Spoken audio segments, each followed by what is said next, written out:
ଭାଇ ଜୀବନରେ ଯେତିକି ଦୁଃଖ ଅଛି ସେଟା ଗୋଟେ ପଟ, ଆଉ ଭୁବନେଶ୍ୱରରେ ମୋ ବସରେ ସର୍ଭାଇଭ୍ କରିବ ସେଟା ଆଉ ଗୋଟେ ପଟ। If you know you no.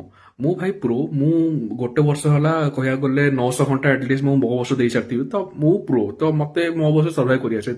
ମାନେ ଅସୁବିଧା କାହାର, ଯୋଉମାନେ ନୂଆ ନୂଆ ମୋ ବସରେ ଟ୍ରାଭେଲ କରୁଛନ୍ତି କି ଏତେ ଜାଣିନାହାନ୍ତି ଯେ ମୋ ବସରେ କେମିତି ସର୍ଭାଇଭ୍ କରିବେ।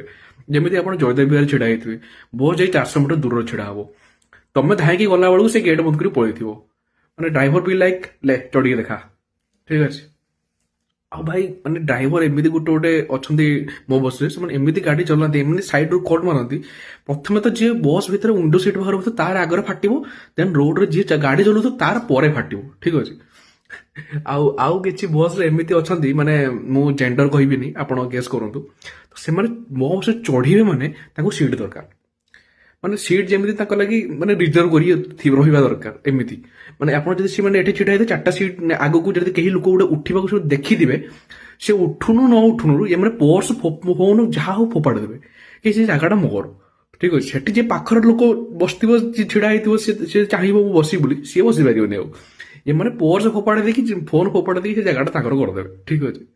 ମାନେ ଆପଣ ଗେସ୍ କରନ୍ତୁ କୋଉ ଜେଣ୍ଡର କଥା କହୁଛି, ମୁଁ ଏମିତି ଡାଇରେକ୍ଟଲି କହିବିନି। ସରକାରଙ୍କୁ ଏତିକି ନିବେଦନ ଯେ ମୋ ବସରେ ଯୋଉମାନେ ନୂଆ ନୂଆ ଟ୍ରାଭେଲ କରୁଛନ୍ତି ସେମାନଙ୍କ ପାଇଁ ଏଟଲିଷ୍ଟ ମାନେ ବରମୁଣ୍ଡା ପଡିଆରେ କି ତାଙ୍କୁ ଟ୍ରେନିଂ ସେଣ୍ଟର କରାଯାଉ, ଏଟଲିଷ୍ଟ 2-3 ମନ୍ଥର ଟ୍ରେନିଂ ଦିଆ ହୁଏ କି ମୋ ବସରେ ଏମିତି ଏମିତି ସର୍ଭାଇଭ କରିହୁଏ। ନହେଲେ ଭାଇ ଲୋକ ସର୍ଭାଇଭ କରିପାରୁନାହାନ୍ତି, ଲୋକ ଷ୍ଟପେଜ ଛାଡିକି ପଳଉଛନ୍ତି, ବସ୍ ଭିତରେ ଶୋଇ ଯାଉଛନ୍ତି, ତ ଏମିତି ଏମିତି ଅସୁବିଧା ହଉଛି ଲୋକଙ୍କର।